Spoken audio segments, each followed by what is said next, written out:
call this closed session to order at 5 o'clock. Madam Clerk, are there any requests to speak, or has any correspondence been received on any closed session items? There is none. All right. The City Council will now recess to closed session at 5 o'clock and 38 seconds.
right, good evening, Menifee. If you could please take your seats, we're gonna get started here.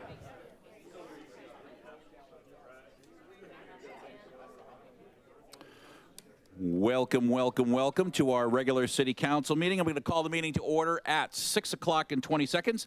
Mr. City Attorney, do we have anything to report out of closed session? We do not, Mayor. Thank you. All right, Madam Clerk. Oh, there goes my ride. Madam Clerk, do we have any correspondence on tonight's agenda? Yes, the council did receive a non-agenda public comment in your red folders. I know who that's from. All right, Madam Clerk, can you please call roll?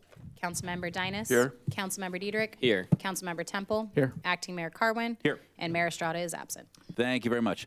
Bob Warning from the Crossway Menifee. Would you please come to the podium and give us some words of inspiration to start our evening? Thank you, Mayor. And as a 49-year resident of Menifee, thank you for inviting me, and thank you all for your service to our community. I would like to just pray for our meeting tonight. So, Heavenly Father, we come to you tonight asking for your guidance, your wisdom, your support as we begin this meeting together. And we thank you for these leaders who care about the issues that impact our citizens. We ask that you would help us to be sensitive to those people who are in need, to those who are vulnerable, especially for our children, the young families, the elderly in this valley. We are so grateful that we have leaders that listen and that hear us. And we ask that you would help these men and women to engage in meaningful discussion. Fill them with your grace as they make decisions that affect our community, and as our city officials work together to find solutions to small and difficult problems. We ask that you guide them to speak respectfully and with humility to one another, and may the consensus they reach achieve its potential for all who call Menifee home. Amen. God bless you. Thank you so much. I see tonight we are joined by former Rotary President, longtime Menifee resident, and soon to no longer be a Menifee resident. He's leaving us for flatter pastures. George Mills, would you lead us in the flag salute, please, one last time? Please put your hand over your heart. Ready, begin. I pledge allegiance to the flag of the United States of America and to the republic for which it stands, one nation, under God, indivisible, with liberty and justice for all. Thanks, George. We're going to miss you around here. All right. So now, please, would the council join me at the front of the dais so we can honor our Citizen of the Year, Mary Carnes.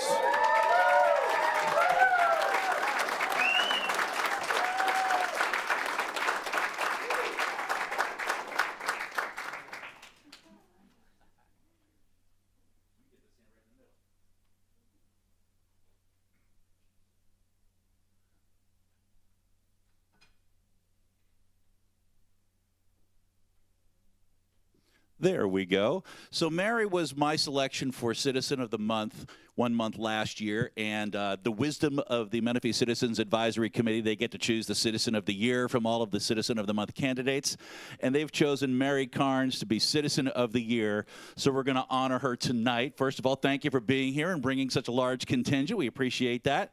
We're going to start by letting us say nice things about you. So I'm going to pass it over here to Councilmember Ben Diedrich. Thank you, Acting Mayor. Mary, what a great choice that the MCAC made, right? I mean, what don't you do for our city? And you've been involved for so long, doing so much. You've given back so much through your own house with you and your husband. It's just been amazing. Everything that you've done for Menifee, it's a truly an honor to be able to recognize you tonight for Citizen of the Year. So thank you, Mary. Thank you for all that you do. And now I'm going to pass it over to Dan Temple. Well, you know, when I saw that you were being honored, you know, the first thing that came to mind is your leadership in the Arts Council. And, you know, without the things that you do and, you know, with the support of all the people Menifee would still function. We'd still have traffic lights at work and things going on, but it would really look very boring. And you bring a lot of beauty. You bring music to our parks, you bring art to our walls, and you bring a sense of humanity to our city. So thank you for that. Thank you for what you do, and for all the people that you support who do things through your leadership. So this is really a great honor, and I'm very happy for you. You're an asset to Menifee. Yeah. Councilmember Dinas? Well, first of all, congratulations. And too bad you don't have any friends here, but it's well deserved. I think it was a great decision.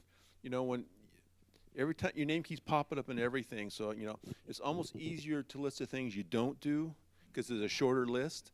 So, but we won't bother with that because for someone who volunteers and is not in the spotlight and stuff, you're so well known for what you do and the passion, the heart you have. So that's what Menifee is better for because of that. So congratulations, you really deserve it. For those who don't know Mary personally, Mary and her husband Chris have for years run what became known as the Christmas House. One of you and thousands of people that visited there, and now the Halloween House, I suppose. How many weenies did you hand out last year? 1,300. So, but along with that, being a board member for the Menifee Arts Council and active with the Community Cupboard and our Chamber of Commerce, if there's an organization that does good for the city of Menifee, I know that I can always see you there and know you'll always be bringing goodness and light to the city of Menifee. So we really appreciate that from you. One more hand for Mary Carnes.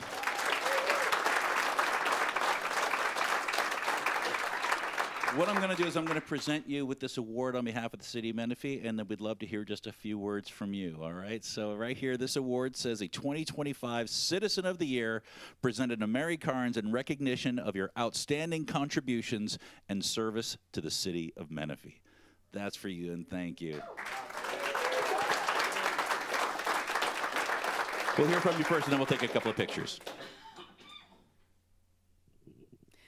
Well, thank you all. Thank you all for those wonderful words, those kind words. I really appreciate it. And thank you all who are here. I can't even thank you enough. I mean, it means so much to me. And I was just so surprised, and I'm humbled and grateful. And there's so many people who deserve this award, and for you all to pick me is amazing, because what I do out of the love from my heart, and I love this city, and I love doing things for this city, and for anybody else who needs help. Don't tell anybody, but I hardly ever say no. but thank you all. There's no words. I love what I'm doing.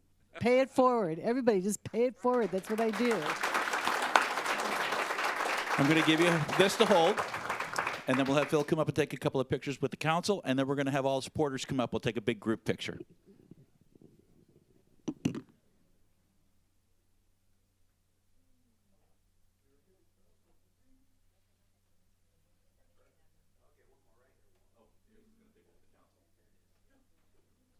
All right, so all supporters come on up. Let's get one big group picture so she can remember the day. We got a fisheye lens, don't worry.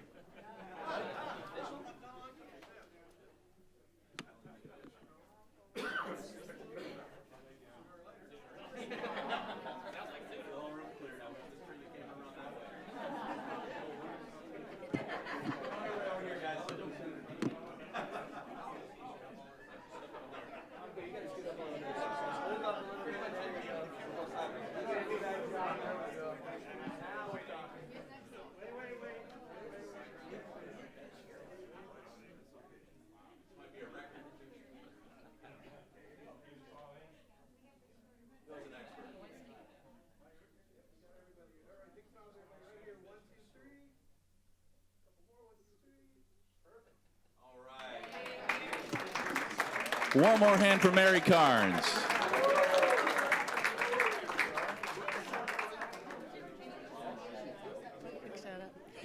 I just want to make one quick shout out because my grandbabies are up in Lodi, and I know that they're watching tonight on YouTube TV. So I just want to say hi to Bodie and to Hudson and to their mom and dad, and thank you for watching. And go to bed. We can return to the dais now.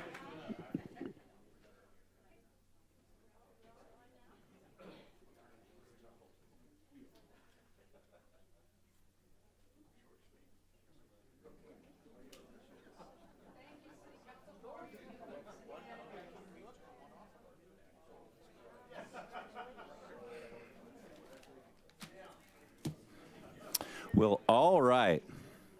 That was a thing. All right, as they're loading out, I'll ask Police Chief Chris Carr to come up to the podium for our law enforcement public safety quarterly update. Chief Carr, welcome. Hi, well, thank you, Acting Mayor and City Council members. Chief Carr, here to provide the fourth quarter update.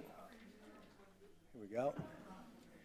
We'll start with our calls for service. So for 2025, this is a recap of the year. Calls for service, we had a slight reduction with 35,300. Pretty good numbers there. You'll see our top 5 consistently stay with our follow-ups. This is us making sure that our citizens and our cases continue to be investigated thoroughly. Welfare checks, we appreciate the neighborhoods always asking us to check on your neighbors, make sure your families are safe. Public assist, parking violations, and suspicious people round up the top 5. Group A crimes, property is a number 1. This includes like our mail theft that we have been attacking diligently. So we do still have, Amazon deliveries, those kind of things that hit the porches. We do ask people to consider the lock boxes or other services that will keep your stuff safe as parcel theft goes up. But we are attacking that as well. These are the Group A crimes that talk about your drug and narcotic violations are still our highest. Simple assaults, usually family disturbances here, and then vandalism. Again, numbers are going down, so we are trending the right way. Group B crimes, you can see here that we are down. This is your warrant crimes, crimes against society. And again, all over the place, you see a significant reductions, 30% reductions in motor theft, nearly 30% from theft from vehicles, so people are locking their cars and hiding their property much better. We did see the breaking and entering, so again, property left inside of a vehicle, they'll smash your windows. And then shoplifting has been on the rise. We are working with our retails and organized theft to reduce this. Cases overall decreased by about 4%. And our biggest offenders still maintain to be our 30 to 49-year-olds within the city, with 9% of our arrestees being repeat offenders. Code enforcement, again, 2,200 cases open this year, 1,200 closed. This is not a rolling number, this is a static number. We don't have a way to bring in prior years and continue it to roll, so this is what they're actively working from 25. You can see 30% of it is admin sites, 30% is junk and trash removal, and then 18% sign removal. Our HOPE team offering services to our homeless and outreach, repeat contacts, about 33% of those. Other services, this is your VA services, your driver's license, medical benefits, everything outside of housing recovery, 59%. So they're out there contacting our unhoused and trying to find them resources and get them back into working environment. 5% of our contacts last year were new contacts. So you can see we deal with the same people over and over again, trying to get them into resources. We have housed 3% here, which is still a great piece here to go into transitional housing or get them into shelters and get them into recovery. Our behavioral health, this is our mental health teams. Still averaging about 48 minutes throughout the year, helping people, 406 calls, 16 of those were homeless, 88, so you can see a large percent of people we're recontacting over and over, trying to get them their help with mental health and getting on the right medications. Wanted to talk about some of the major milestones from last year, and this is part of the citywide strategic plan, so safe and vibrant community. Menifee was named one of California's safest cities in ’25, second year in a row, being number 18, with a decrease in property crime and violent crime. We developed and educated the public on our new bike ordinance through social media, e-bike safety events, 3 different school presentations, 2 district events, and then informational booths. On top of that, we had our drone first responder, which started in November, responded to 12 e-bike calls, helping us assist in identifying those that were violating our roadways. We have had discussions at every community meeting, so every group, every HOA that I go out and talk to, we have this specific conversation about how we can get parents to help us educate their student or their children, as well as the schools. We held an operation, actually 2 operations at school sites, impounding nearly 40 e-bikes last year that weren't supposed to be there. We did this with our UC operations. We are having personal walk-up conversations. We see these kids at Starbucks, at Target, in parking lots, and our officers are walking up and engaging them with personal conversation about how to wear their helmets, how to operate things safely. We totally understand that there's high visibility of disrespect out there, and we are trying to address it the best we can while maintaining safety for everybody out there on the roadway. We have implemented technology and infrastructure. This is part of our Live 911, which led to our first life-saving incident. Person was in full cardiac arrest, and we didn't wait for dispatch. We heard it Live 911. We responded within moments and saved this person's life. Through the installation of 15 new flock cameras, this is our license plate readers. Again, we've been able to, sorry, a little bug flying around. We've been able to address violent crime and criminals that are entering our city and then address them appropriately. We expanded access to our Fusus platform. This is our real-time information center. We're using city-owned cameras and as well as our technology and our information gathering systems in one center so that we can respond with the appropriate amount of officers and in the right areas. And then we did launch, as I mentioned earlier, we launched our Drone as a First Responder program in November, and it has been instrumental in reducing our response times and making sure that we're handling the situations appropriately with great oversight.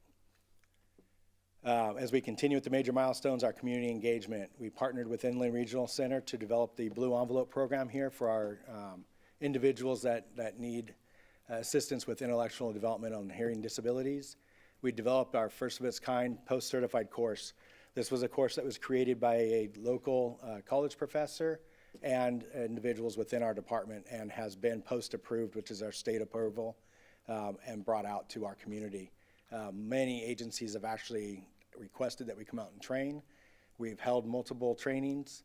It is widely sought after, and I'm actually taking it in front of Cal Chiefs for their implementation here in the next couple months.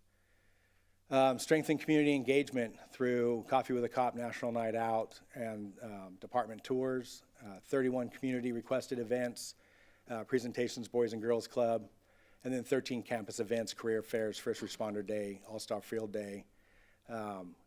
Most of our lieutenant and sergeant, our management team, our supervisory team has been enrolled in development courses, including our first captain, first attendee of the FBI National Academy. Huge accomplishment, and glad to have one of our captains graduate from there. We've also had 2 attend the Drucker Institute, and I've had several sergeants go through the Sherman Block Supervisory Leadership Institute. And we've reported out a 251% increase in our social media engagement.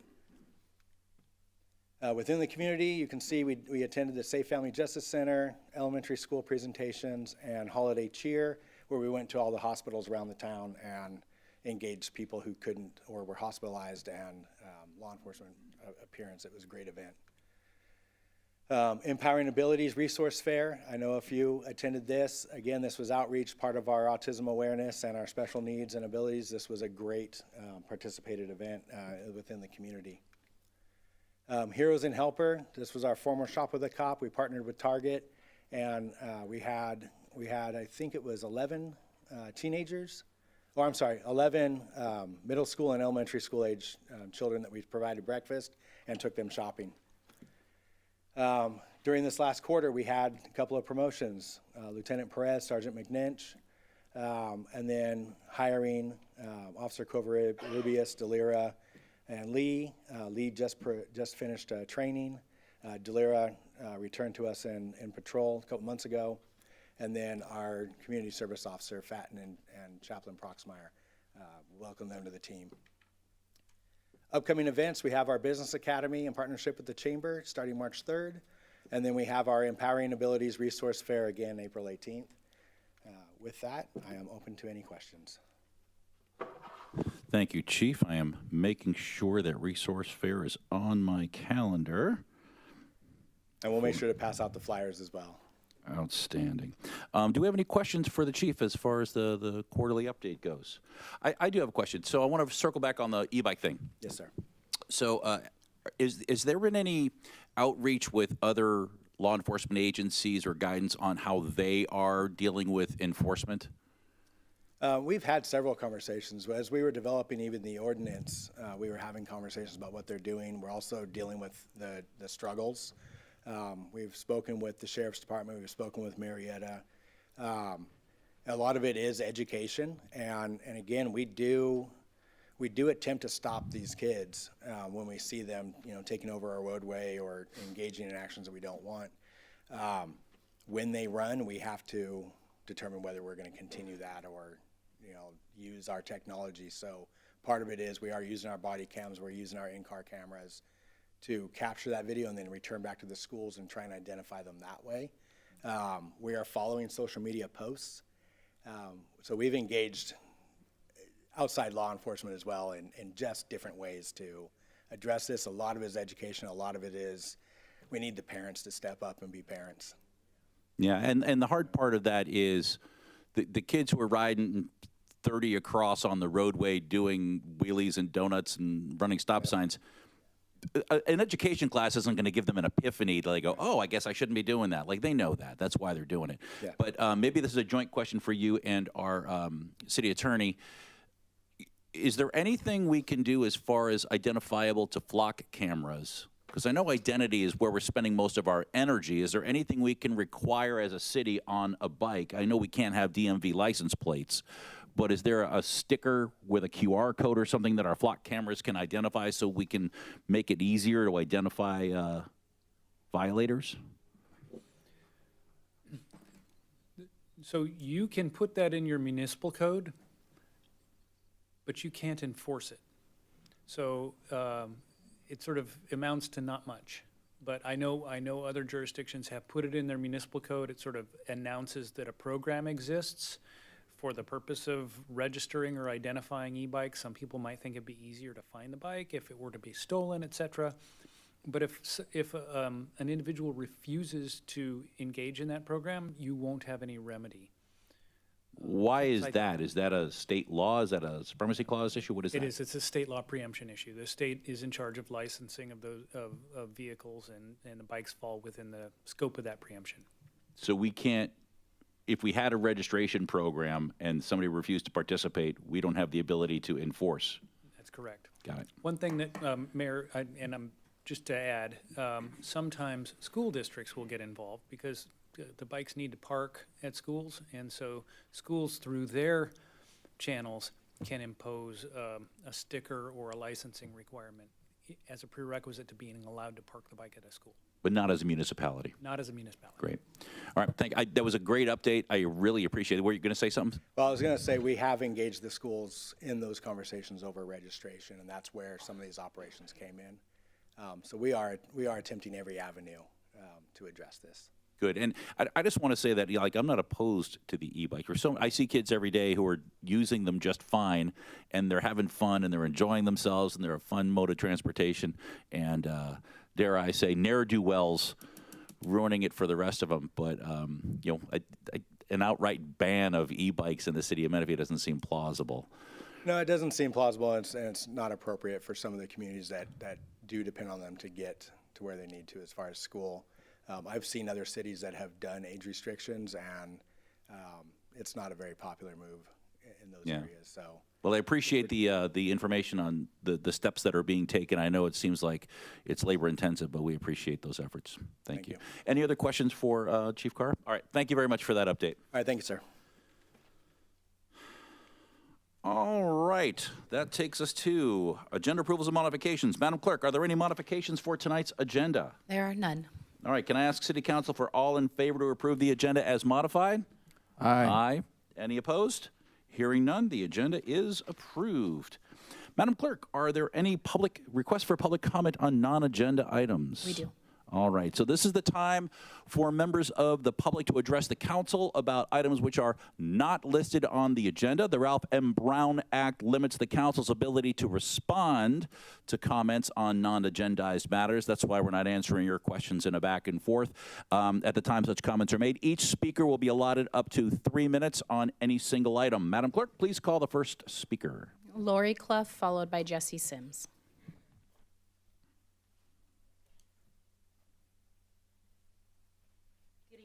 Good evening, everyone. Real quick, I had a statement prepared, but I'm not going to go with that because of recent developments. Bottom line, there's 2 contracts that govern the city shelter. One is between the Financing Authority and Animal Friends, which basically they sold bonds, so Financing Authority has control of everything. And then you have the one between the cities and all that. At this point, with all the responses I've gotten about no one has documents, that means our shelter's running without protocol, oversight, or inspections. And what makes it even worse is as of the 31st of January, they have no medical license. They cannot treat animals at the shelter because it expired. We need to do something. This is ridiculous. Someone's got to have documents somewhere. They need to be inspected. They need to have someone overlook what is getting done. And they need to have a valid medical license. So, thank you. Thank you, Ms. Clough. Next speaker. Jesse Sims, followed by Lupe Jenkins. All right, good evening, Acting Mayor Carwin, members of the City Council, city staff, and members of our community.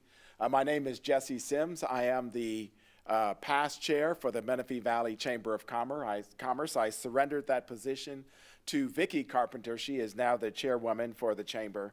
I am remaining with the chamber and on the executive committee. So I do have a voting position still within the chamber and within the executive committee. Some further updates I have. I wanted to just let you know a couple of things that we have going on at the chamber just briefly. That is that we have decided to make a change within the chamber to move from the legislative council. So we're no longer the Menifee Valley Chamber Legislative Council. We are now the Menifee Valley Chamber Advocacy Council. That gives us a little broader reach so that we can speak on some other terms than just strictly legislation. You'll be hearing some more about that, and we're really excited about it for the Menifee Chamber. And then I've also been requested to serve on the Business Advisory Committee started by Assemblywoman Natasa Johnson. We're holding our first meeting in February of this month at her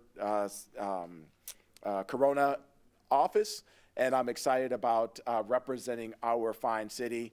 And then in conclusion, I just again wanted to very much thank our city for the support that you've shown our chamber. You have been a partner and a friend, and we very much appreciate and rely on the support that you're having.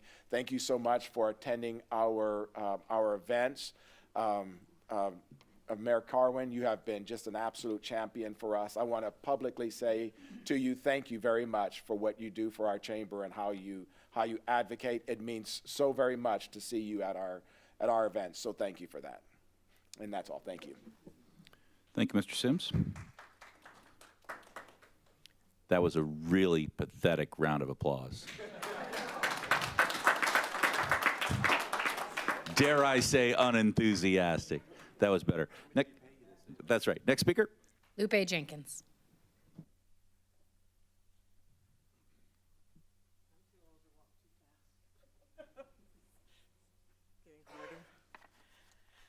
Good evening, Mayor Pro Tem Carwin and our city council members.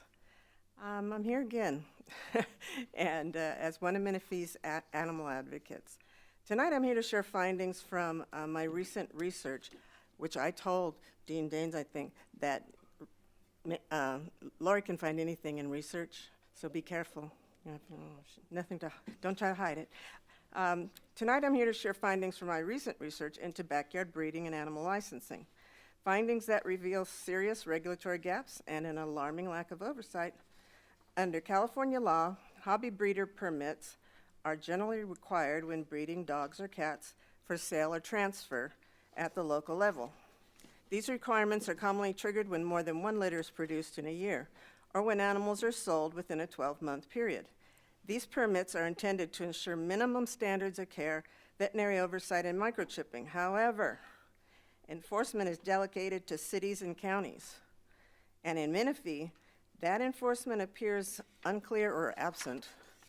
To try to understand local compliance, I reviewed I went to the Animal Friends of the Valley website, since they serve as Menifee's regional animal services provider.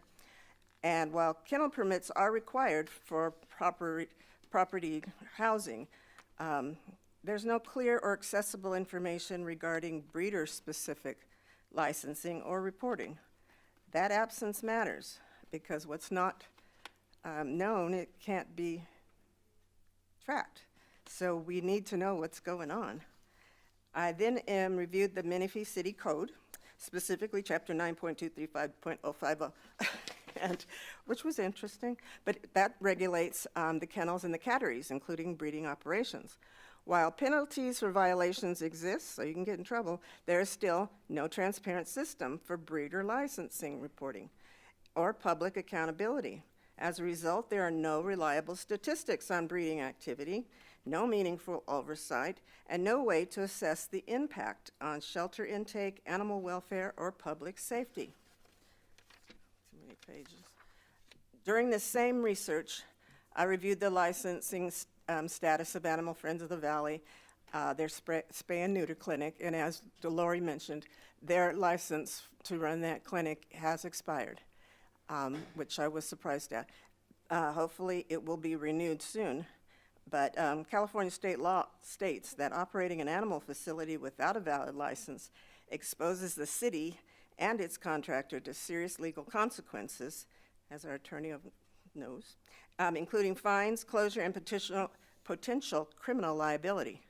These are not technical oversights. These are governance failures. In closing, Menifee must address these gaps immediately. Ms. Jenkins, your 3 minutes are up. My 3 minutes up, because I kept talking to them.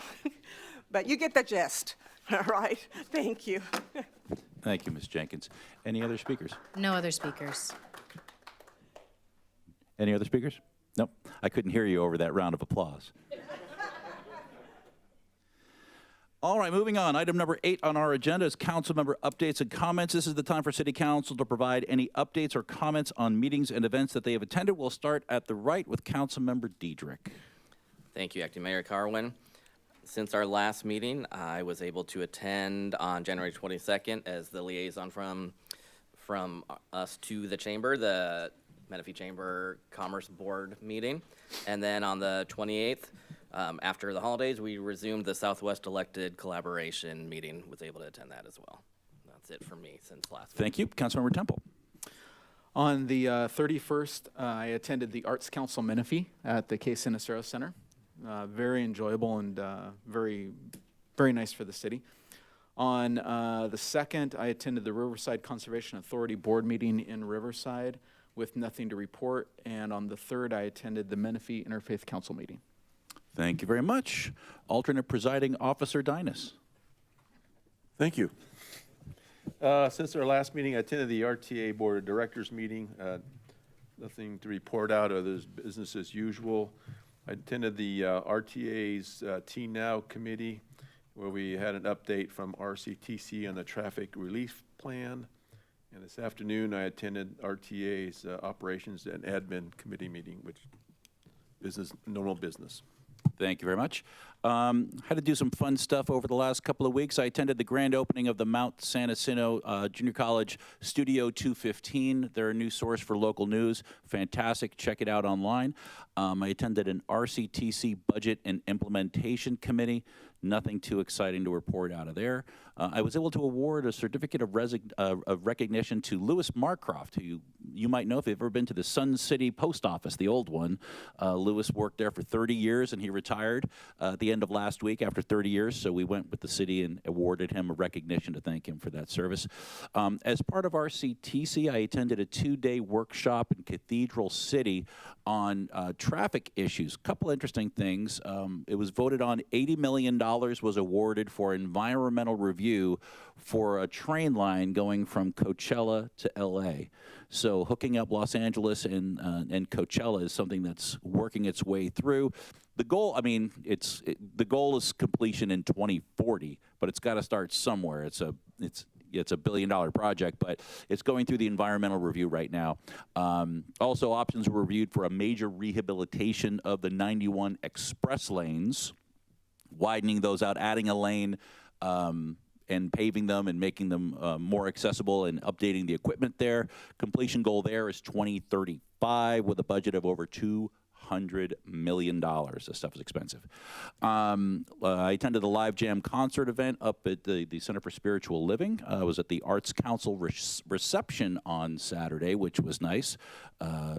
16 years the Arts Council has been operating here in the city of Menifee, and they had a reception for members and folks. I attended the WRCOG Executive Committee. Nothing too exciting to report out of that one. And then I will announce that I'm also coaching the Paloma Valley High School mock trial team, and we're currently in season right now. And last night, Paloma Valley got their first win of the season. So we beat Liberty High School. So that was good. Final round is on Saturday. I'll report back next meeting. And that's all I have. Anything else that anybody forgot? Moving on to approval of the minutes. There are 2 sets of minutes for the council's consideration. Does the council have any modifications to the minutes that are presented? So we have the January 21st special and regular meeting minutes. Can I ask for a city council all in favor of approving those 2 sets of minutes? All in favor? Aye. And any opposed? Hearing none, those minutes are approved. We are now on item number 10 on our agenda, the consent calendar. All matters on the consent calendar are to be approved in one motion unless a council member requests a separate action on a specific item on the consent calendar. If an item is removed from the consent calendar, it will be discussed individually and acted upon separately. Unless otherwise directed by a member of the city council, the vote on ordinance adoptions will reflect the prior action of each council member when the ordinance was introduced. However, if a council member is not present at the city council meeting, their vote will be reflected as absent. Madam Clerk, are there any requests to speak on the consent calendar? There are none. All right, so council members, are there any items that we wish to pull from the consent calendar? I don't need to pull an item, but I need to recuse myself from item 10.10. When we vote, I have had interactions with the party involved. All right. I see that. Any items that need to be pulled from the consent calendar? All right, so can I get a motion and second to approve the consent calendar, noting Councilmember Diedrich's abstention? Do we need to do that separately because he is abstaining? Nope. Noting that abstention. So Councilmember Dynas moves. Do you have a second? I'll second. All right.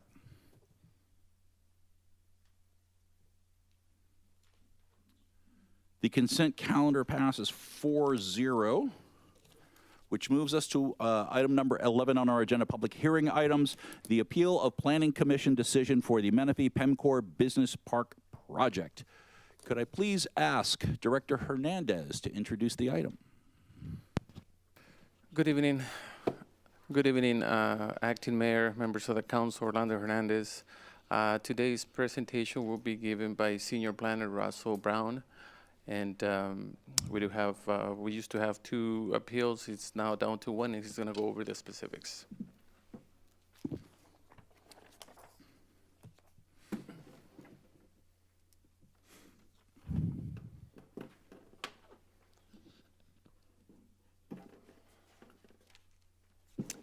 All right.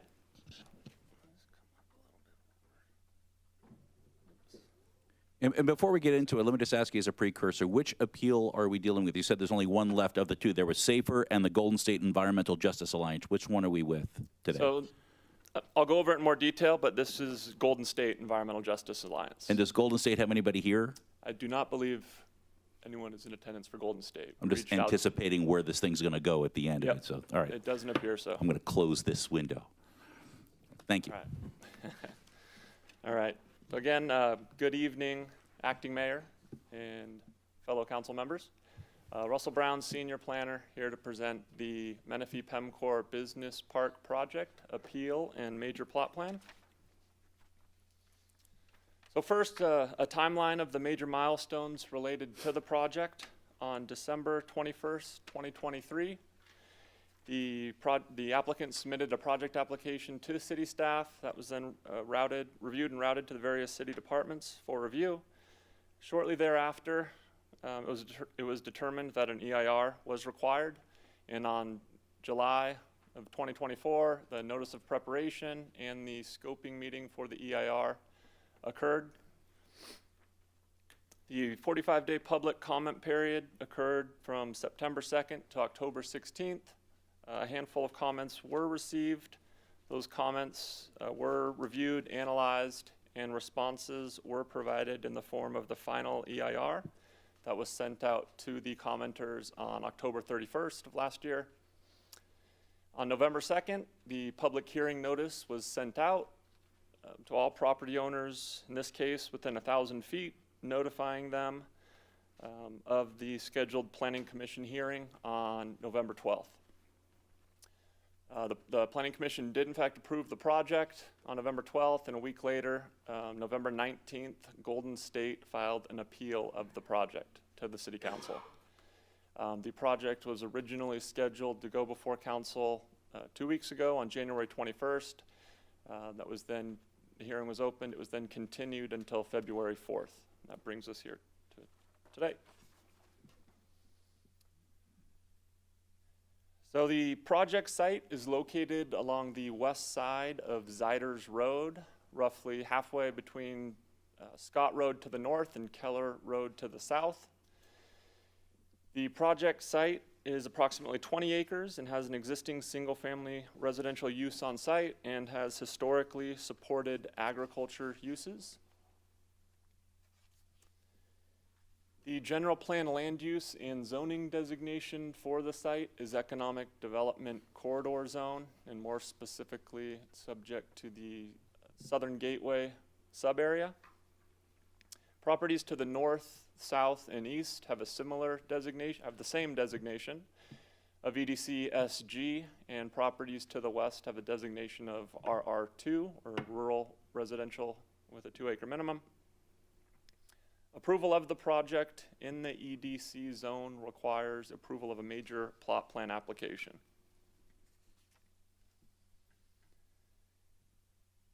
So some details on the project. The project includes 11 buildings ranging in size from approximately 23,000 square feet to 38,000 square feet for a total of approximately 338,000 square feet. 677 passenger vehicle parking spaces are proposed.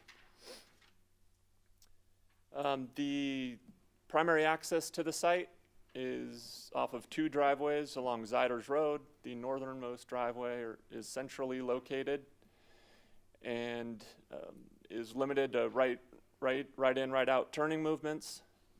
The southern driveway is fully signalized and is a shared or reciprocal driveway with the property to the south. The project does not contain vehicle access off of Howard Road to the west.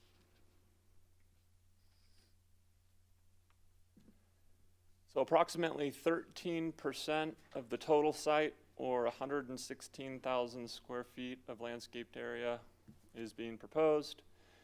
A double row of 24-inch and 36-inch box trees exist along the perimeter, providing additional buffering from the surrounding property owners. And larger 60-inch box trees are at the primary entrance. which support the enhanced entryway to the site, which is centrally located there. The project also includes landscape corridors between the buildings that consists of landscaping, obviously, benches, tables, and chairs to be used as employee break areas and or for visitors to the site.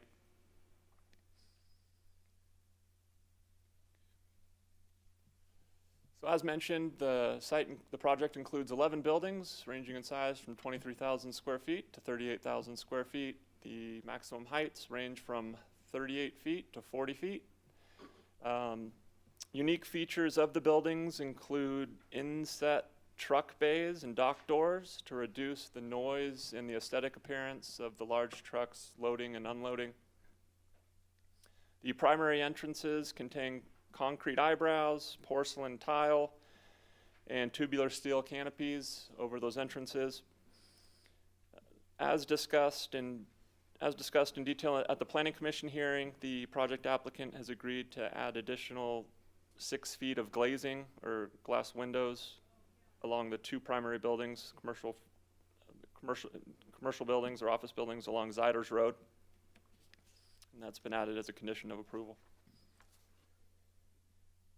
So the environmental determination, as previously mentioned, an EIR has been prepared for the project. The notice of preparation, or NOP, was sent out on July 24th, 2024. The EIR scoping meeting was held in this building here, in this room, on July 31st, 2024. Again, the 45-day public comment period occurred September 2nd to October 16th of last year. Comments were received from the appellant, Golden State, and written responses were included in the final EIR. Various technical reports and studies were prepared that analyzed the air quality, greenhouse gases, biology, cultural, noise, traffic. And there were mitigation measures required of air quality, biology, greenhouse gases, hazards, and noise. Even with the implementation of the mitigation measures, greenhouse gases still remain significant and unavoidable, and therefore the statement of overriding consideration is required of the project. Again, the appeal was filed by Golden State. The Planning Commission approved the project on November 12th. The appeal application was received on November 19th. The appeal application identified or raised concerns regarding a missing appendix that has been previously addressed and debunked, if you will. They also raised concerns with environmental justice and SB 330. Again, staff, as well as the CEQA consultant MIG for the project, reviewed the comments, analyzed them, and written responses were prepared. The EIR as prepared is appropriate, is adequate, and therefore nothing further is required. And as mentioned at the start of the meeting, we did receive 2 appeal applications, one from Golden State, the other from SAFER. The project applicant was able to have discussions with SAFER, if you will, or negotiations, I should say. And SAFER officially withdrew their appeal last week. They've attempted, the applicant can probably elaborate on this a little further, they did attempt to make contact with Golden State, and they were unable to set up a meeting or a call. But they can probably elaborate on that a little further in their efforts. So staff's recommendation tonight is to adopt the resolution denying the appeal, PLN 25-0208, submitted by Golden State. Adopt the resolution certifying the EIR and statement of overriding considerations for the project, and adopt the resolution approving plot plan PLN 23-0245 for the Menifee Pemcor Business Park project. And that completes staff's presentation. We're available if you have any questions. The project applicant is here as well, and as well as our CEQA consultant with MIG. Thank you.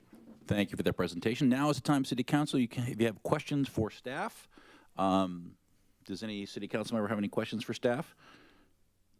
No? I do have one. If you go to, I think it's slide number 3, the project location probably gives us the best view of it.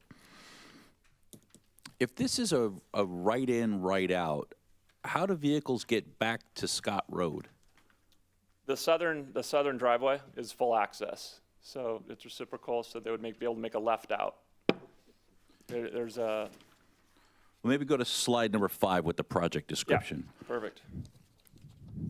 Because you said it's right in, right out, but this looks like, You know, if IT can move that funny looking image in the lower right corner, there you go. The orange arrow there indicates that it's full access. It is reciprocal and shared with the property to the south. So there's two wide commercial driveways, if you will. The central one is, again, right in, right out, as there's a hard median. And then the southern driveway is a signal that allows for left turns. I see, I misunderstood. I thought you said that they were both right in, right out, and I thought it was strange. Okay, that's the only question that I have. Thanks for clarifying that. After that, any other questions? Nope. All right, so then I'll open the public hearing at 6:50. Madam Clerk, can you confirm that this public hearing was legally noticed and if any correspondence has been received? It was legally noticed and no correspondence has been received. So I'll ask now if the appellant is present. Would you like to speak? If so, come to the podium. Do we have a check-in from the appellant? No, but that's their opportunity to come up and address the council if they wanted to speak. Nope. All right, going once, going twice. Would the project applicant, Paul Mayer with Pemcor Properties, like to speak? We just had somebody come in. Sir, are you the appellant on this project?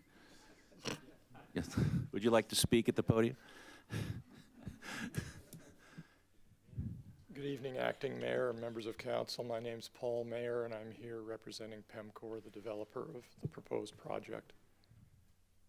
So this is your opportunity to address the council. If there's anything you feel the need, there was no questions that were pending from the council, but if there's anything you would like us to know, now's the time to tell us. Well, Russell did a great job describing the project. The only point he raised that I will briefly speak to is that we did reach out to the appellant and did not receive the courtesy of a reply, and hence we are here at where we are at the moment, where we did receive Planning Commission approval, but as a result of the appeal, it became necessary to appear here this evening, and we, of course, strongly hope that you will approve the project.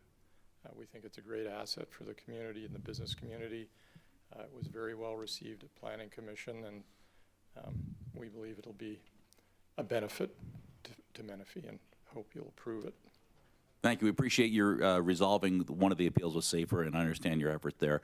Do we have any questions for the appellant while he is at the podium?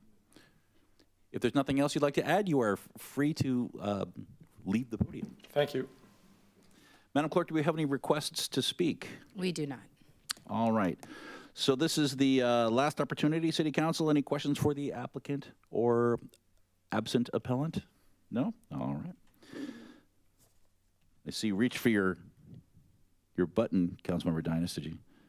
Oh, no. Oh, I was all excited.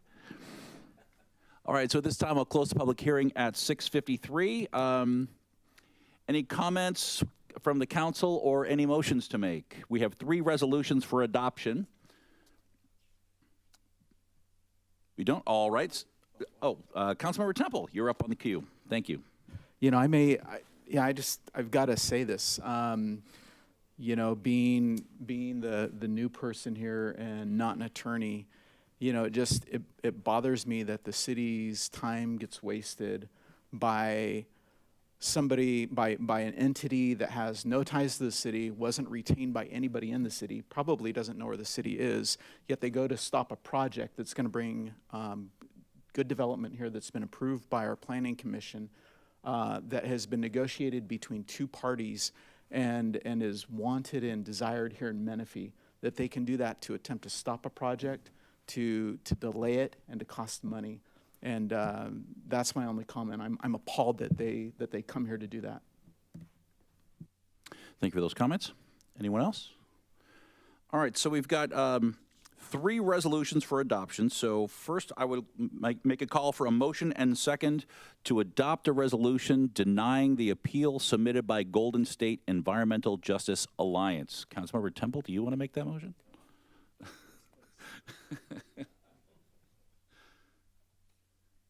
I'll second.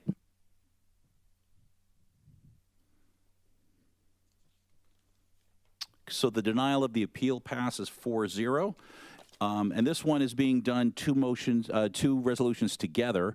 Can I get a motion and second, please, to adopt the final two resolutions certifying the EIR and approving the plot plan as presented? Anyone care to make that motion? And a second? I'll second. Councilmember Diedrich seconds. All right, so that appeal is denied and the EIR and plot plan are approved. Now we move on to number 12, discussion items, the one that everybody's been waiting for.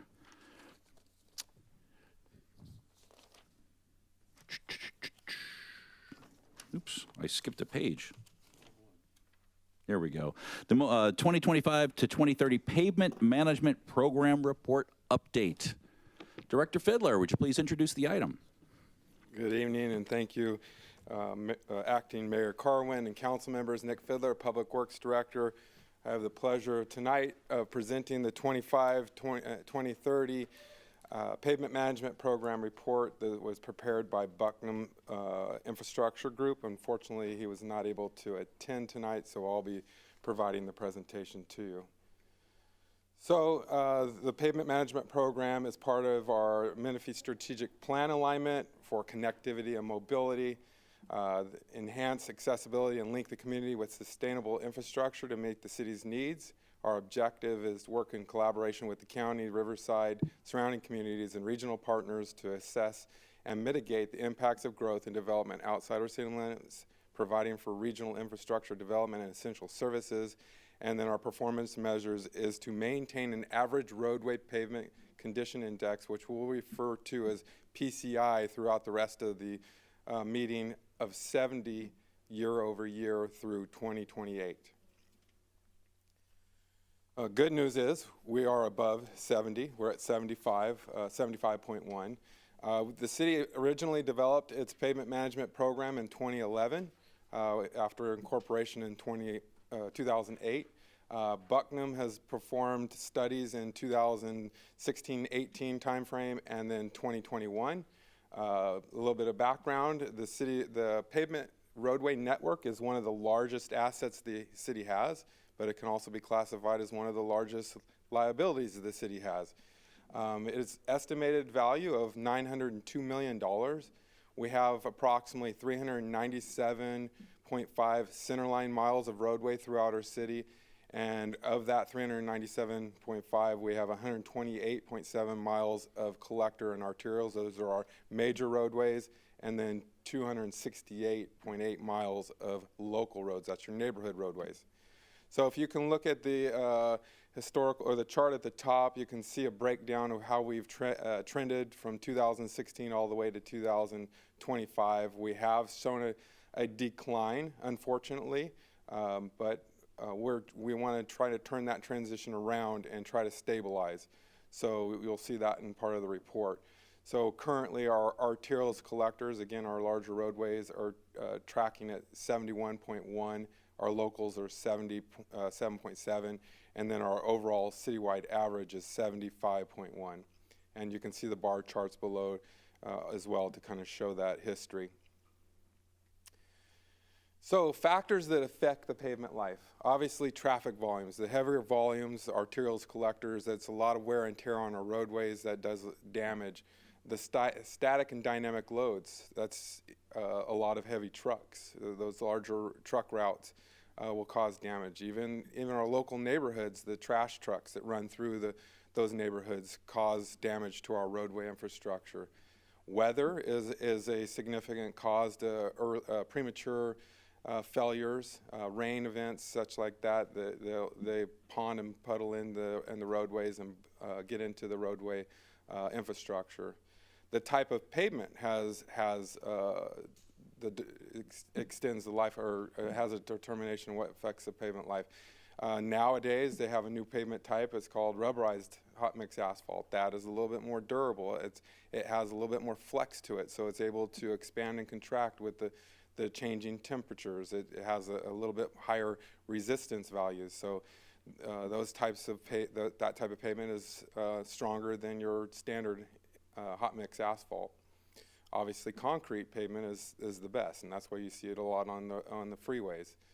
So water runoff, if the roadways are very flat, the water stays on the roadways, and then the vehicles are pushing the water into the subgrades, have early failures. The soil and base materials impacted. A good strong base will support the asphalt materials on top. And then lack of preventative maintenance. That leads to premature failure. And then lastly, the available funding. As being the biggest asset, it's also the biggest liability, so it requires a lot of funding to keep this pavement in good condition. So why do we need a pavement update, PMP update? So we can, as being one of the third fastest growing cities in the state, it helps us keep track of how much pavement we have out there in our network. Overall, it also provides the measurement of overall pavement condition. And then we're also able to look at how areas are deteriorating, some faster than others, especially around heavily developed areas. There's a lot of earthwork moving operations where they're importing or exporting materials, or even a lot of concrete trucks. We'll see higher deterioration rates in those heavily developed areas. So it establishes the time frames for performing repairs. It gives us a priority list of how we can utilize our funding. Develop plan for maintenance and CIP projects. It helps us identify what types of measures are needed to keep these projects or these roadways lasting longer, and then to help us prioritize available funding. I wish we had unlimited resources, but we have a budget we have to live within, so it helps us utilize those fundings to get the most bang for our buck to extend our pavement network systems. So how is the pavement management program updated? So first off, we obviously hired a consultant to go out there, because this is beyond our staff's capacities. So they go out there and assess the pavement network. They will go use various tools that they have in their toolbox. One is, you'll see down at the bottom, they used AI. They also use field walks. They'll walk segments of the streets to look at them on a very detailed level. And this one, they did at least 20% of each road segment that they evaluated. And there's several road segments throughout our city. So, and then we update our pavement repairs. We also look at our work history. Where have we gone through and did pavement rehabilitation or pavement preventative maintenance, and we put that into the program so it shows the history of what we've done within our system. And then I went back to survey the pavement conditions. That's again using an Army Corps of Engineers method of walking each one of these segments and identifying what issues there are. Then they help us identify rehabilitation strategies. So they'll provide us, is this going to be a slurry seal, is this going to be a chip seal, or is this going to be a grind and overlay, or is this some other type of method, a full dig out and replacement? And using that rehabilitation strategies, then we can start forecasting what our rehabilitation costs are for each one of those types of rehabilitation strategies. And then lastly, we develop a 5-year plan. So we're looking forward how we're going to continue to maintain this system. But again, with our 2-year budget cycle, we will reanalyze each one of those as we move forward, because some of the stresses might occur more in other areas based off of development or heavy traffic patterns. On the right-hand side shows how the PCI, the Pavement Condition Index, works. If you're at a 0, that's a failed roadway. If you're at 100, that's a brand new roadway. So and it scales from 0 to 100, and each one of those, it's measuring the distress type, the distress quantity, and the distress severity. And when we talk about distress severity, that's if it's an alligator cracking or if it's just a minor 1/4 inch crack that's running across the road. And then the distress quantity is how often is that distress occurring. So findings of the existing pavement condition. So going back to our current average, PCI average is 75.1. So that's indicating that we're 69% of our roadway is in very good to excellent condition. And then we have 3.3 decrease from the 2021. So that was originally I'm sorry, get back to that slide. That was our original PCI in that time was 78.4. So we saw a 4% decrease since our last PCI update in 2021. And then we have 15% of our roadway, which equates to 58.8 miles, that does require an overlay or reconstruction. And that's something that we would look for how to prioritize within our pavement management program and our capital improvement program. And then we have a 71.1 average PCI for the arterials collectors, which is a 6% decrease. It was originally 75.7. And then our 77.7 average for PCI for local roadways. And that was just barely a decrease. It was originally 77.9. One of the things to point out about the local roadways, with all the new development, there is a significant amount of new local roadways. So we're seeing that help offset those numbers. We have a lot of new roads that the city has brought in over the past 3 or 4 years with all the new development. On the right-hand side of the screen, you can see a colored chart that helps identify what areas are good and what areas are bad, and we've done that for every district, or actually for every roadway within the city, but we also kind of broke it down in the districts as well, so you can kind of highlight what areas of the city are in good or bad or failing conditions. So PMP findings. Biggest thing is to try to do preventative maintenance, because if you look at the chart, the graph to the right, if you're looking at the curve that that goes from the left to the right, there's a pretty drastic dropping curve. That is the average pavement life cycle. In order for us to extend that pavement life cycle, you could see the little shark's tooth looking diagram just off to the side of it. It says spending $1 on preservation here will eliminate or delay spending $6 to $10 million on rehabilitation or construction here. So if we're trying to do the slurry seals and the chip seals very early on in the pavement's life, we'll definitely extend the pavement's life condition, because what you're doing is you're putting a new wearing course on that roadway, and you're making sure it's sealed up to make sure the cracks and water doesn't penetrate into the substructure. You can also see the life cycle of the pavement drops 40% over a 15-year, around a 15-year lifespan. So global maintenance, general repairs, that's crack seals and patching.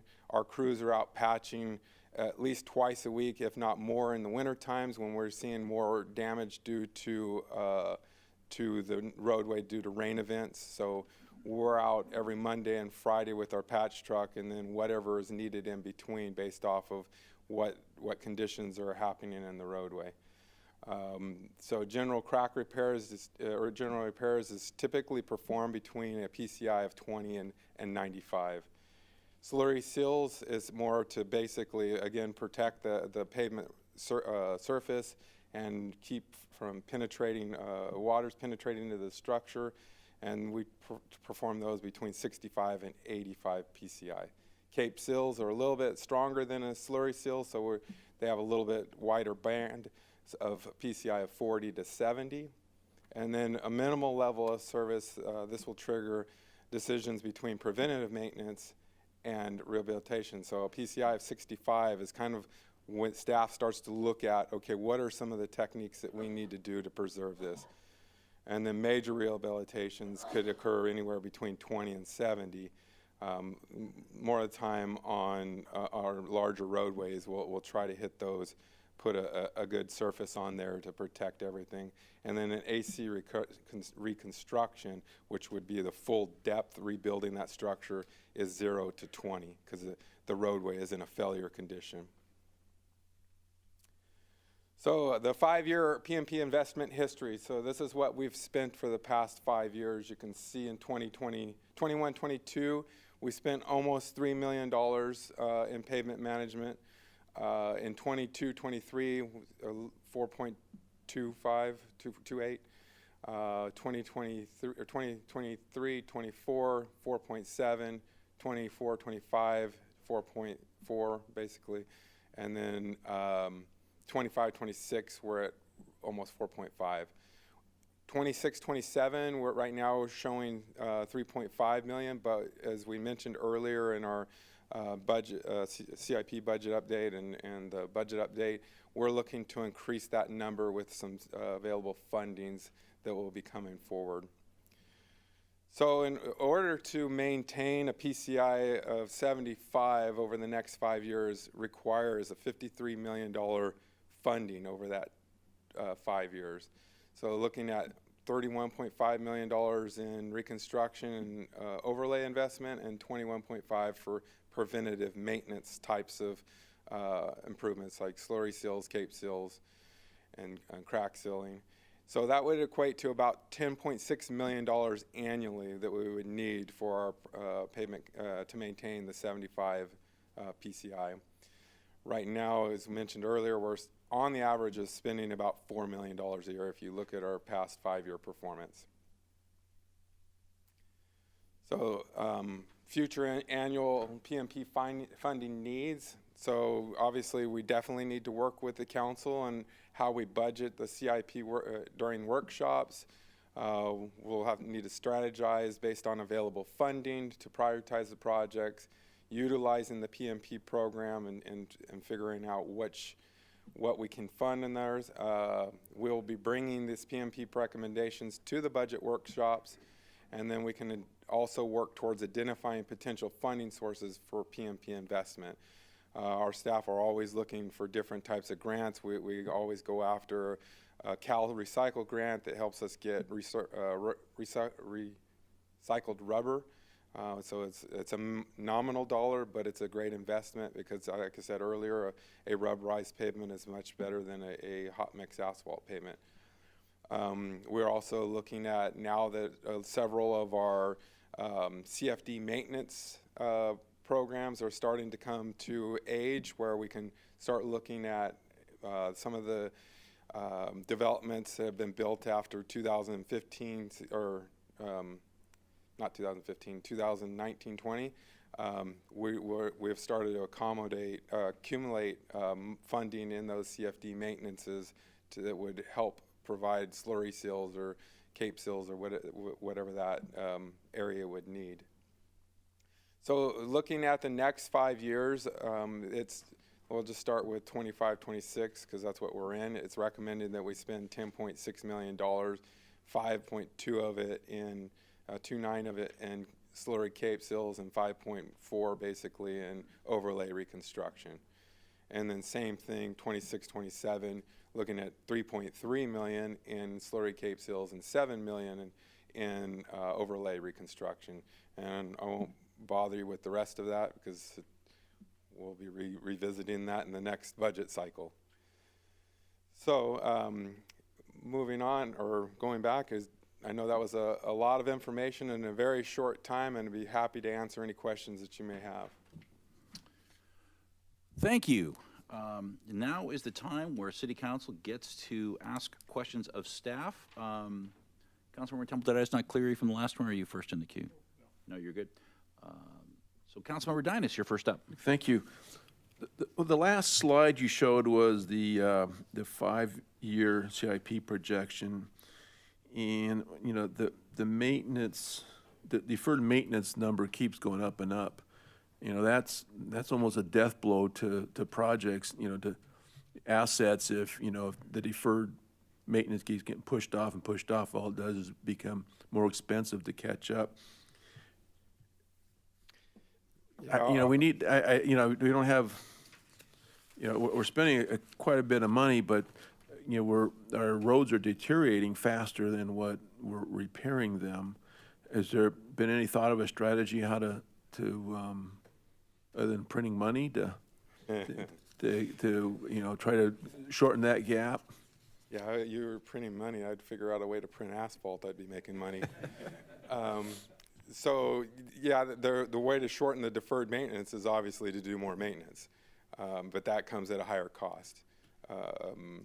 There are techniques and ways we try to, when we do major transportation projects, that we will also go through and update some of our pavement sections. For instance, the Holland Road Bridge, we replaced almost a half a mile worth of pavement as part of that project, so that's all brand new.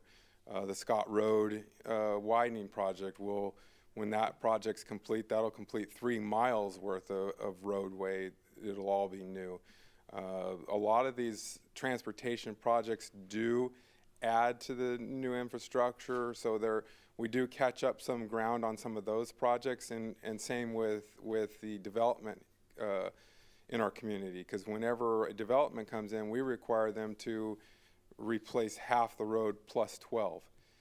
So unfortunately, it's also increasing our assets and creating a later liability, but these are mechanisms that we use to try to close that deferred maintenance gap, because we're requiring them to build that infrastructure to new current conditions. We're looking at various types of funding sources to help close that gap, and if we can find bigger projects that will help that, we'll definitely use it. But you're right, if we're not spending enough money, that deferred maintenance just keeps going up. The other thing we're working towards is we've been doing several pilot programs with our city crews.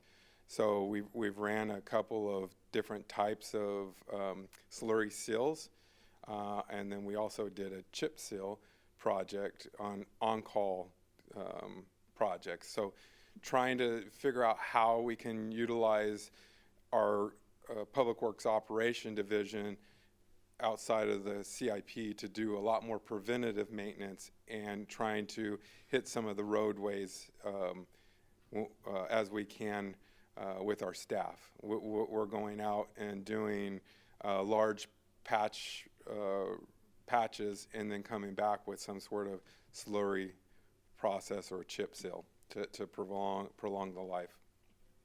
Okay, one other question. We've got so much development going on to the east of us, which means we'll see a lot of heavy trucks coming through our city to get to the freeways. I've seen it already. You can tell when there's a project going on to the east because you got 4 or 5 double trailer semis, on the road, one after another. I've seen them come up Simpson down Menifee Road to get to Newport. Would it be any beneficial, or is it even possible to restrict where these trucks can go just to minimize the damage to just the fewer roads instead of a free-for-all where they can just take any road they want? Yeah, that's a great question. We do require that they get a truck haul route permit because if they didn't, they'd be driving all through our city. So we try to make them stay on the larger roads like the Newports, the Scotts, because the structural section of those roadways are more capable of handling those heavy loads. So whenever we see a project or a project has a mass grading that's requiring several thousands of yards of earthwork, we will be notified, and then we issue them a truck route permit. Would that even be for projects outside the city limits? Yes. Okay, Yeah. good. Okay, those are my questions. Thanks. Do you have a question? Go right ahead. Councilmember Diedrich. One follow-up question. That deferred maintenance projection, am I correct in understanding that's if we were funding at the $10.5 million? It would lead to that? It would lead to that, right? So no, it'll still continue to go up. What's on the slide, right? Yeah. That's if we were paying the $10.5 million, right? So if we continue paying the $4 million that we've been averaging, that deferred maintenance will be significantly higher, right? Thank you. Thank you. Councilmember Temple, any questions? I do have a question. If you could put up slide number 5, please. So my problem, slide number 5, which is the findings of existing pavement conditions, this one. So my problem with this survey, I've been on the council long enough that I was here once before when we saw this. And I mentioned it then, and I bring it up now, that the conditions in some of our roads are unique in that, you know, they're looking for roads that are breaking apart, big holes, alligatoring, stuff that's failing, that kind of thing. But throughout Sun City, we've got a unique condition where these roads are breaking apart in the middle, and in between the cracks, the road's in fine condition. So the road gets rated. I'm looking specifically here, Bradley Road to the north, which I guess is this one, up top here, this neighborhood here. That's Wentworth Drive. I know you don't have the whole city memorized. Getting close. But that's Wentworth Drive. So we just did a pavement rehab on the neighborhood below that one. It's like Rio Vista and all that stuff there. This is the next neighborhood to the north. And if you go through there, they've got like 1.5 inch wide cracks that go sidewalk to sidewalk. And there's just layers of slurry seal on either side of the cracks that as you're going down there, if you're riding on a bike, it's a pretty jarring experience. It's fairly dangerous, and the road's just being washed out underneath, and we slurry seal it over, and it just falls into the crack. Between the cracks, it's given a green rating, which is in the good range up there, and I would contend that that road isn't in as bad a condition as some of the others. Secondarily, my faith in the rating system ends with this bottom segment of Murrieta Road, right here.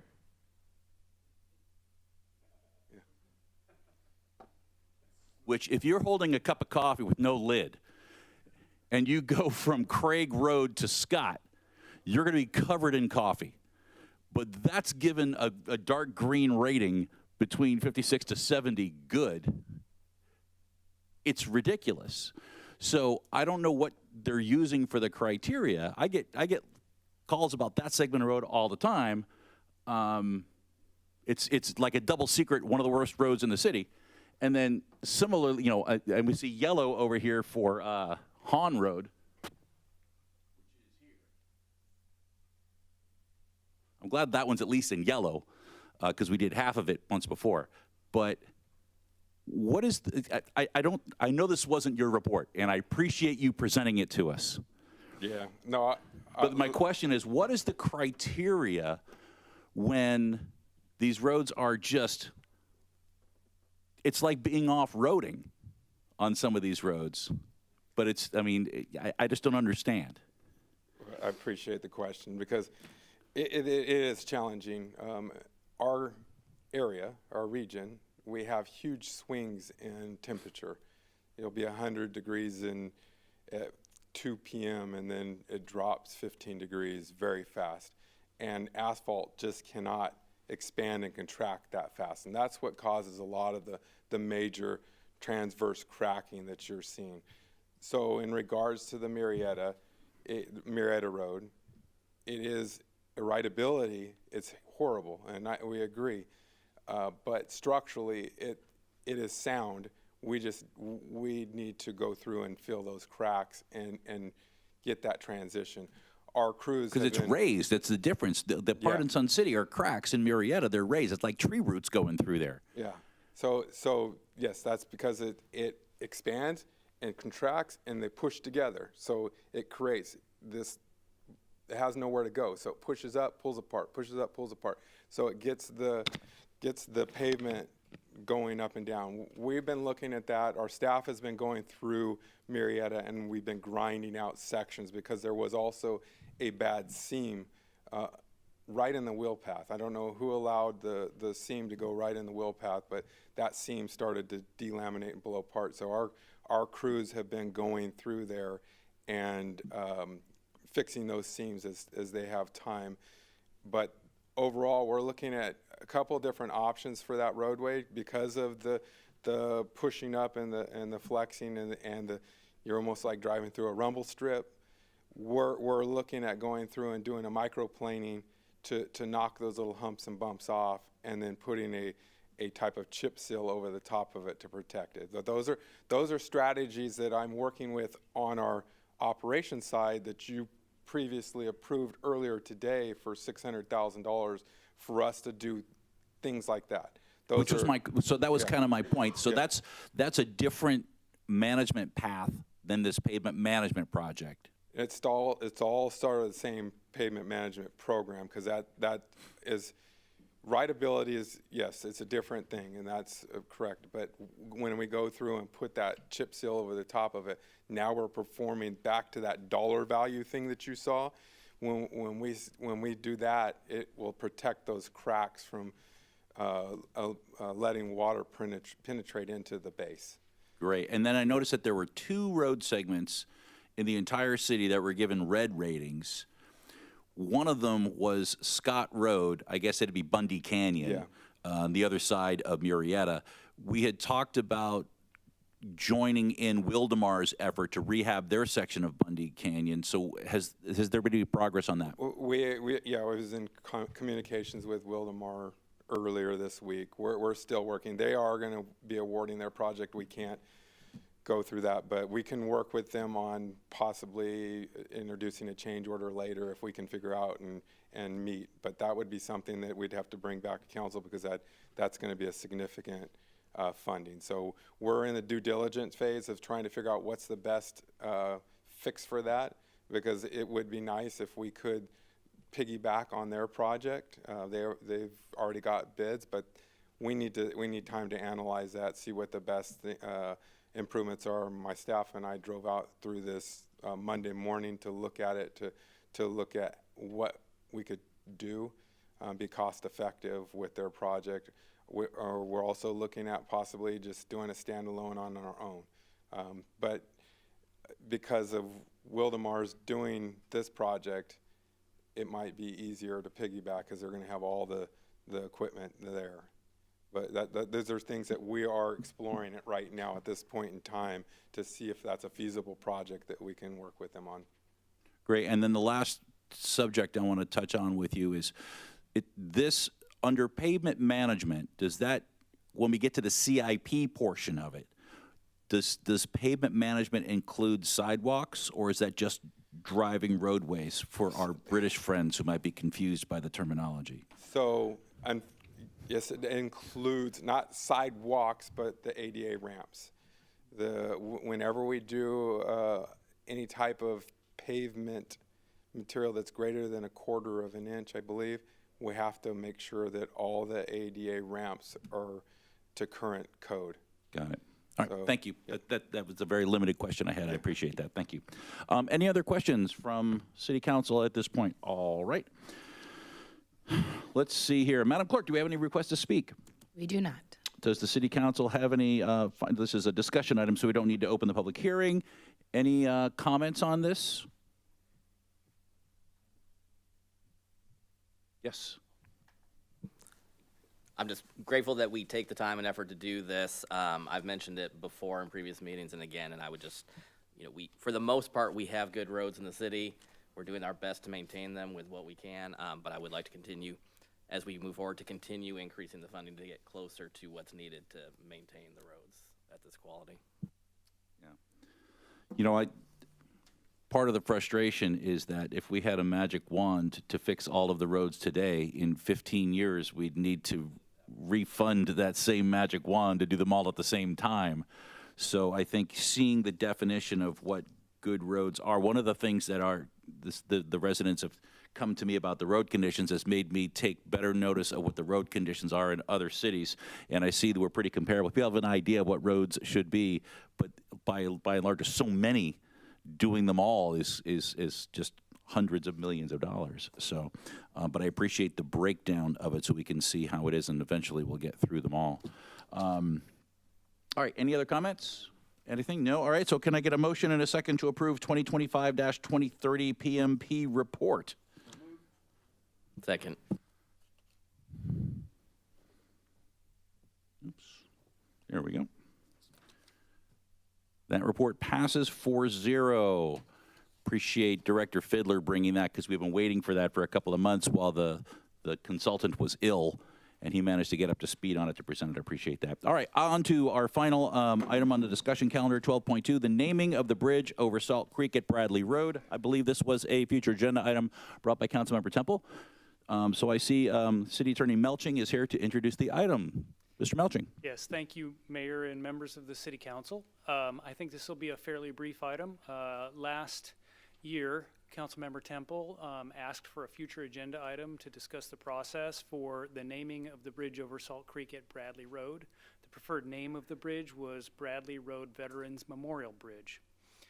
We're here tonight to kind of go through the process for that. When staff saw the request, the first thing we recognized was that we have a naming policy. The city actually worked fairly hard on a naming policy in recent years, but it was only for parks and recreation facilities. So what we put together is a process that we think is the right process to get to the renaming of the Bradley Ridge Road. It's a Salt Creek Bridge, to get to the renaming of the Salt Creek Bridge. It's a quick process. If you sign off on this process, we'll bring this right back to you. But what we would do is we would amend the existing naming policy. The existing naming policy really envisions naming for parks and recreation facilities coming from the community and going through a staff vetting process and a commission vetting process and then showing up to you as a recommendation.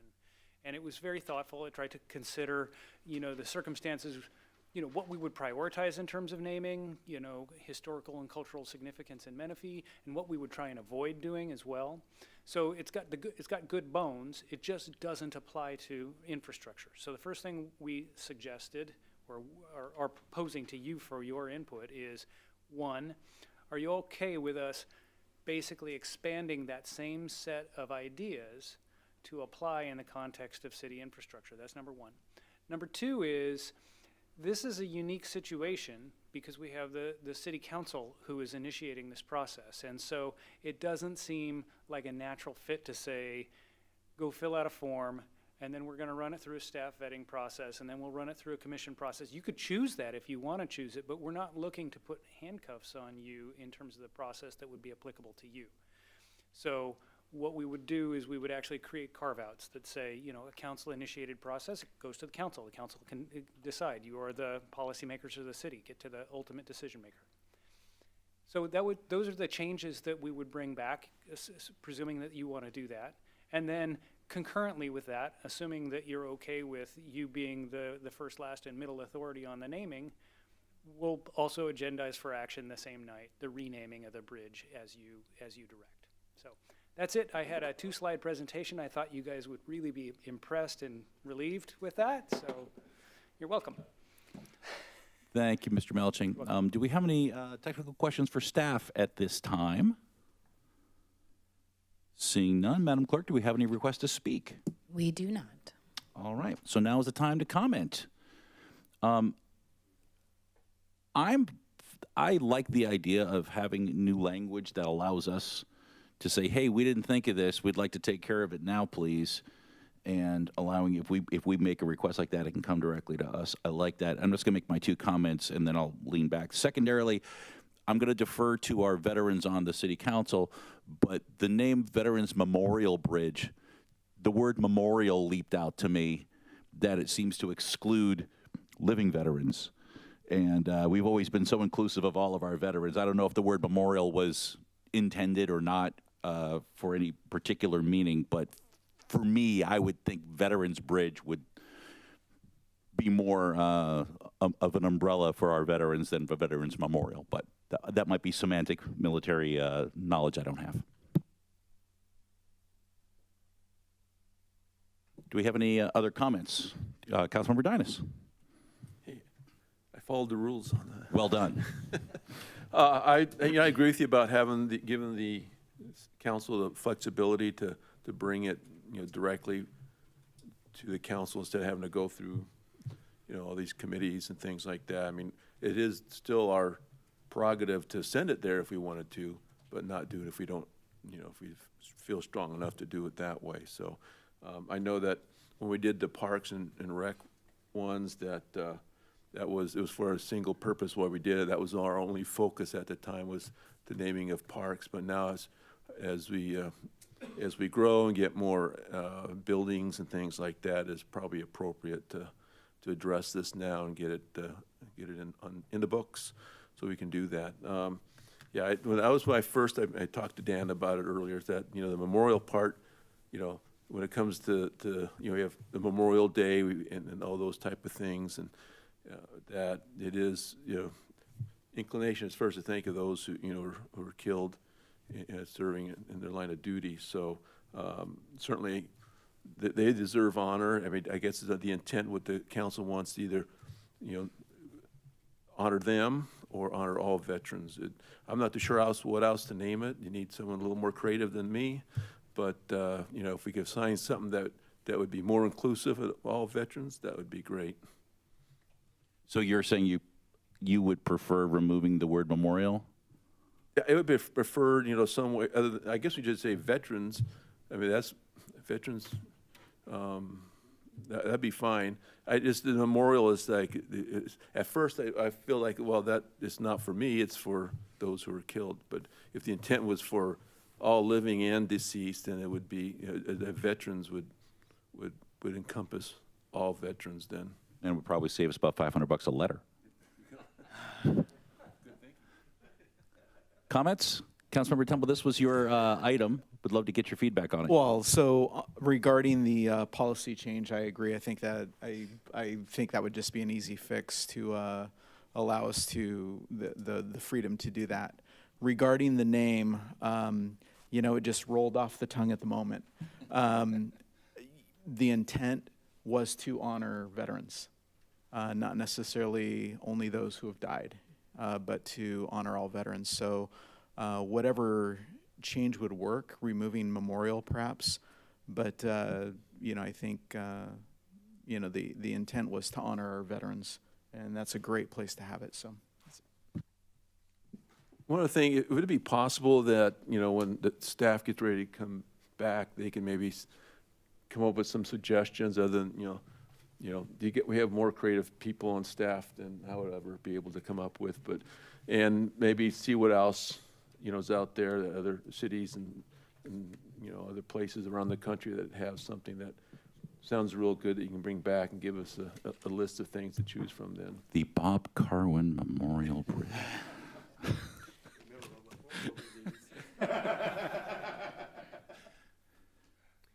So the answer is yes, we can bring back some more options for you to select from. Yeah. I like that idea. That's good. Councilmember Diedrich, any comment? I can just echo what everyone said. I think it's a no-brainer to amend the policy as we are adding more infrastructure to have that in place. I agree. I'm good with removing memorial to have it to be Veterans Bridge, but I was going to suggest something like honorary or something like that. Dean stole my idea of having staff come up with maybe a couple iterations of what it might look like. That's great. Do you have direction? Absolutely. Outstanding. And while you're up there, you can just utter the word no. Do you have anything to report for your city attorney report? No. Thank Item you. 13 is an empty. He didn't object. Mr. City Manager, do you have anything to report tonight? You want me to go up there, or can I do it? Nothing to report. Fair enough. Does the City Council have any future agenda items for our calendar? Nope. All right. Well, then our meeting is adjourned at 7:38. Thank you, Menifee.